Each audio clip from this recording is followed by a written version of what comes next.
Hey everyone, Nima here, and I am back to you today with the long overdue follow-up video from my initial visit to the reproductive endocrinologist. So as Jay and I stated before, she's not going to be in this video because she's not feeling well right now. But we had previously gone to a fertility clinic and we were just not satisfied with their bedside manner, with their level of concern or care for us. So we decided to go to a new reproductive endocrinologist, and we went about 2.5, almost 3 weeks ago, and we had our initial consultation, and I kind of had mixed feelings about it. There was some good and then there was some bad. The good thing was they gave us a lot of information that the fertility clinic did not give us. Information with selecting a donor, which we had already had one selected, but because of this information, we kind of had to go out there and look for some new options. They pretty much told us that we needed to find out my CMV status, which the other clinic never even mentioned that we needed to do that. In us looking for a donor, we noticed that there was a CMV status listed, but we were not aware that we had to find out what my CMV status was in order to make sure that the donor was compatible. So that was really, really informative, and that really did help us a lot. I'm going to go into my trusty journal, which we got. This is going to be the journal where we take all of notes, just write feelings and anything dealing with this journey will go into this. So I am going to be referring to this for some notes from that visit. One of the things we did discover from the previous specialist was that my follicle count that they did, I was completely misinformed on my initial follicle count that I had had.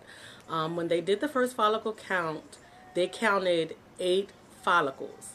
Now, they made me think that that was like great. She said there was 5 on one side, 3 on the other side. That was such a good thing. After speaking with this doctor, I come to find out that that is not good.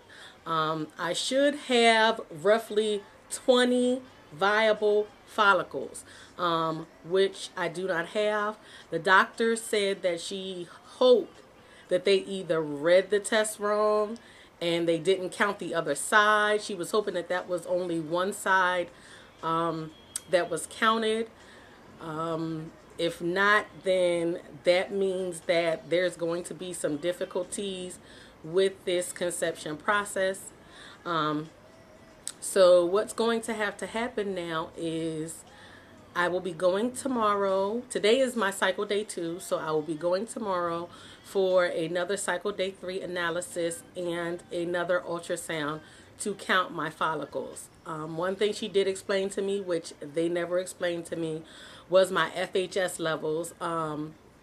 If you don't know what FHS levels are, FHS is the hormone in your brain that actually tells your body to produce eggs.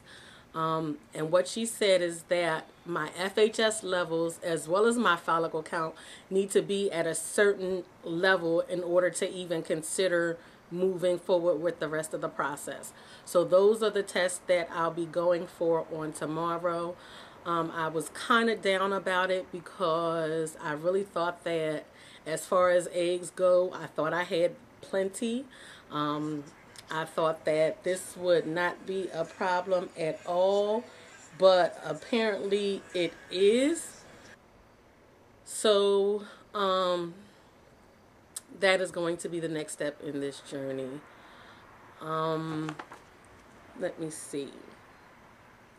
We also discovered that the sperm bank, the cryobank that we were actually using is not one of the preferred banks of this particular clinic, so we're actually going to have to utilize some other banks.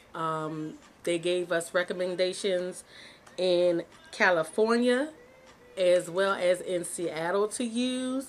So we have been looking at, I believe I want to say it's Fairfax Cryobank. I'm not sure.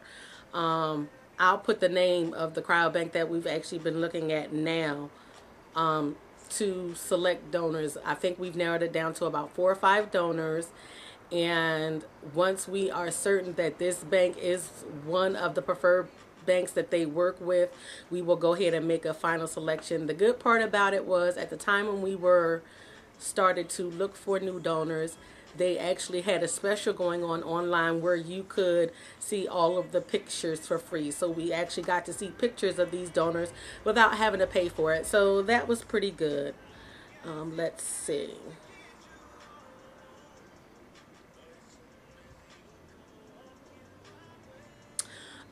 Prior to this, I had been taking some of my old home remedies. I had been on calcium supplements, and I was taking that good old Geritol. If you have any older aunts, mothers, they can tell you about the Geritol. Geritol is what they tell you to take every day if you're trying to get pregnant. It's the grossest tasting stuff you will ever try to take.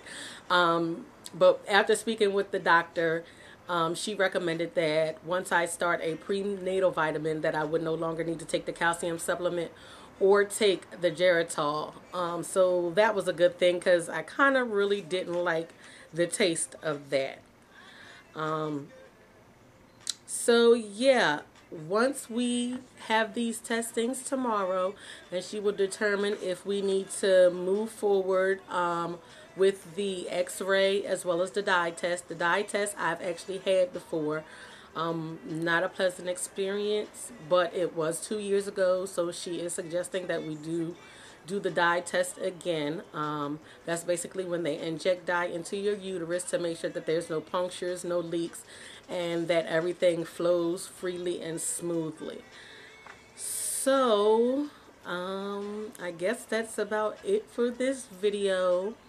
I want to thank everyone who subscribed to our channel. I have tried to just subscribe to everyone back. These past couple of weeks, like I said, have been up and down for us. So we really have not been as active on YouTube as we would like or on our Facebook page. But that is going to progress. That is going to get better. I promise you guys it will. If you are on Facebook, please feel free to look us up and add us. Our Facebook name is TTC Journey to Mecca. I'll leave the spelling and everything for that down below. Feel free to add us there.